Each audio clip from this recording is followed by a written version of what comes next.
Okay, this is Alan Michelle here with Poker as a Side Hustle, giving you real-life hand examples from PokerStars Online. I play poker a lot, I love it, and I have been making a steady stream of income here. So for anybody who's interested, just trying to give you some real-life examples showing strategies that you may read about or view online and making it a little bit less theoretical, a little more practical. So here we're going to go over an interesting hand example, and I'm going to give you a little bit of foreshadowing here.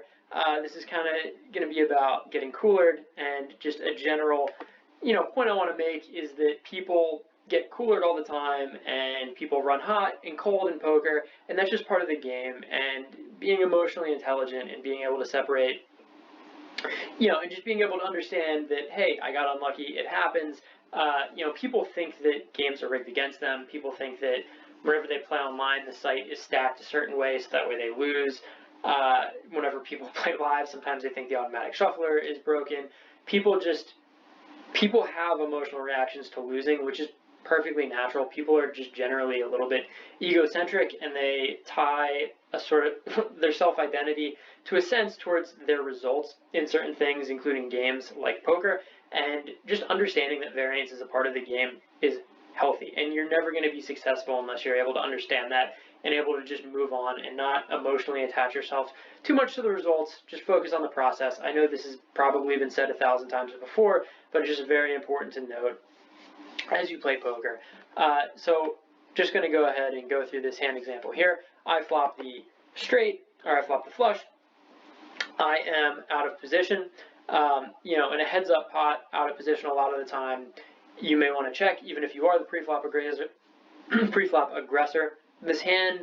This board connects better to my range than it does my opponent's range. It's a very wet board, 3 suited broadways. So I'm going to have more ace-queen suited in my range. I'm going to have more pocket ace, pocket kings, more pocket jacks, more pocket tens in my range, because theoretically, my opponent should be 3-betting those hands. But what your opponent should do and what your opponent does are two very different things, which is why you don't want to just play like a robot. Looking at this opponent, I know you can't see my heads-up display stats here. This opponent's VPIP, or voluntarily put money in the pot, is 43%, and their percent raise is 21%. Now, that's only through 28 hands, so it doesn't mean a lot. But the fact that I don't have a huge history against this opponent means that they probably are newer to online poker, maybe a more recreational player. The fact that they've played 43% of hands, even through a small sample like that, means that they're very likely playing too loose. So just kind of an interesting thing to note. I check to the opponent. The opponent goes ahead and bets here. Their betting range here is just going to be so wide. They could be betting flush draws, so they could have the ace of hearts. They could be betting made flushes. They could be betting straights. They could be betting straight draws. They could be betting top pair, 2-pair. It's kind of all over the place. So I'm going to go ahead and check raise here. I think this is a debatable move, because you might want to say, okay, well, your opponent may only call whenever they're ahead. But I don't think that's necessarily true. I think that your opponent in this particular situation is going to just go ahead and shove when they have that made straight and that high straight, and I might be able to get away from my hand. Kind of tricky to do. Maybe makes me a little bit exploitatable, but you kind of have the sense. If your opponent just calls, and you're feeling very good about it, assuming a 4th heart doesn't hit the board, because your opponent might just flat call with a queen or an ace of hearts. I might shove if someone check raises me here if I have the ace of hearts, because I have the nut blocker, and I might be able to get them to fold, which is another part of kind of why you have an interesting decision to make. But again, this is a recreational player. They may not be thinking on that level. So I do opt to go ahead and raise here, and the opponent does call. So, their range, again, I think they might have a lot of top pair, 2-pair, straight draw, flush draw, that sort of stuff. Given that I have the made flush, the board isn't paired, think about the combinations of hands that you're behind. Do you really think your opponent has ace-queen suited here, has the royal? That's one combination of hand. Very unlikely. Ace-9 suited, queen-9 suited, possible. weaker suited aces, again, I think they probably would have just shoved. So I think it's, even a suited queen, I think probably just going to get it all in there. So I think it's a very interesting spot. I think I'm going to go ahead and just continue betting though, since I feel very strong, and also since there are a lot of combinations that are going to call that are behind. I think I bet a little bit small here, betting a little over half pot, probably 2/3 pot here. Probably could have bet bigger, could have bet pot, really put pressure on my opponent. But as it stands, they do put money in, very likely behind. Now, the 9 fills in here. This is another interesting card because it gives me a straight flush using both of my whole cards. Probably would get paid for a high hand if I was in the casino, but I'm not in the casino. It's interesting because if I bet here and put my opponent all in, they're very likely only going to be calling with a flush, and their flush hands likely are going to consist of either an ace of hearts or a queen of hearts. Since I have the 7-8 and the 9-10 jack are on the board and king are on the board, it's kind of likely my opponent has something like pocket 6s or 6-7 that they would stick around with. So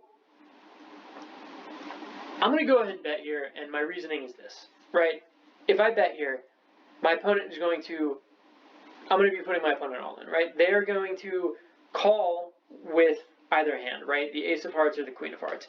If I check, they may check back the ace of hearts, but they will always be shoving with the queen of hearts. So I think if I check, it puts me in a worse spot, especially since I'm probably going to call off against the queen of hearts. Could I make, an exploitative fold there? It's really hard whenever you have a straight flush to fold it. In hindsight, maybe, but again, I don't have a good read on a player. If I have a read on a player as a total nit, then there are times where you can fold everything except for the nuts. But look, it's only one card that they need to have to beat me. But then again, I also do have the second nuts here, essentially. Although I guess ace queen or just a queen of hearts. So there are multiple combinations of hands that are better, but look, I have the straight flush, and the only thing that beats me is a higher straight flush. So I don't think there's necessarily anything wrong with just going ahead and betting here for the reasons I previously outlined. So I do go ahead and bet. The opponent goes ahead and calls, and sure enough, the villain flips over the queen of hearts. And look, the way this... So just as a general note, whenever you're on the cutoff there with king-queen, that's generally speaking going to be a 3-better fold situation most of the time, depending on your opponent's player tendencies. Against an early position raise, you can actually fold a king-queen offsuit a fair amount.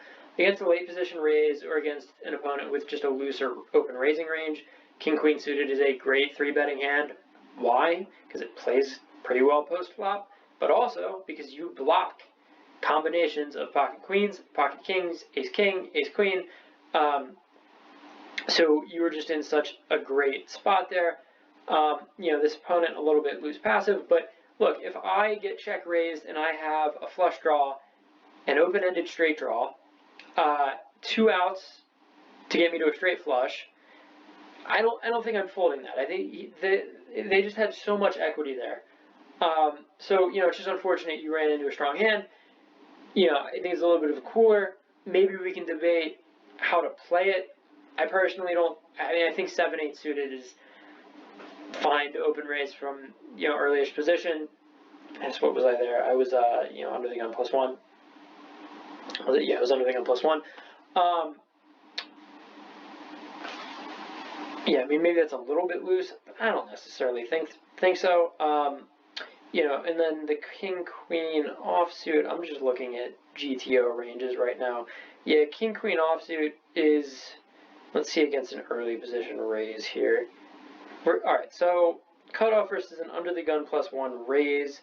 You have king-queen offsuit. That is 100% fold. Interesting. And then as the opponent gets later, 100% fold. King-queen offsuit, if you're facing a low jack raise, that's going to be an 86% 3-bet, 14% fold. Obviously, you're going to be playing different than Yeah, King Queen offsuit's a 100% 3-bet against cutoff versus hijack. So look, obviously you're going to be playing a little bit different than GTO would suggest. GTO feels awkward to a lot of people. I get that. Whenever you're newer, but this is a newer player. So, but also you just want to exploit your opponent's tendencies. If people are open raising super tight, it just goes back to the ranges that you're going to be playing against. Playing against a wide range, you want to be 3-betting that.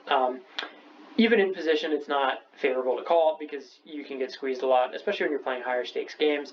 And I know, unfortunately, you can't see the HUD stats on this video I'm recording, but, the villain in the button doesn't 3-bet a lot, but the villain in the small blind 3-bets 6% of the time. This is through 8,000 hands, so this is pretty steady.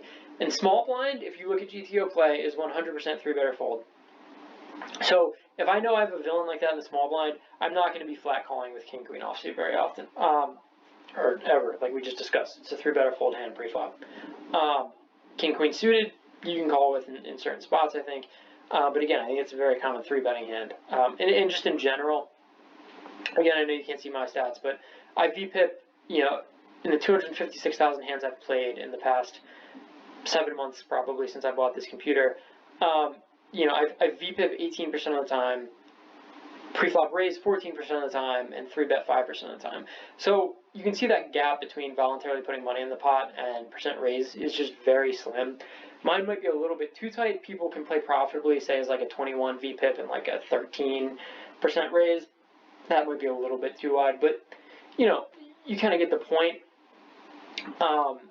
So I might be a little bit too tight aggressive even, but tight aggressive ultimately is going to be the most effective way to play online. And the difference between tight aggressive and loose aggressive is really just, kind of a matter of opinion, and also just ultimately you need to play aggressive, and how tight or loose you play just depends on your opponents.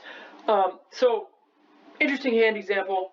Like I said, just understand that you get coolered and move on and have some profitable sessions anyway. So that was that for that hand. I hope you enjoyed it.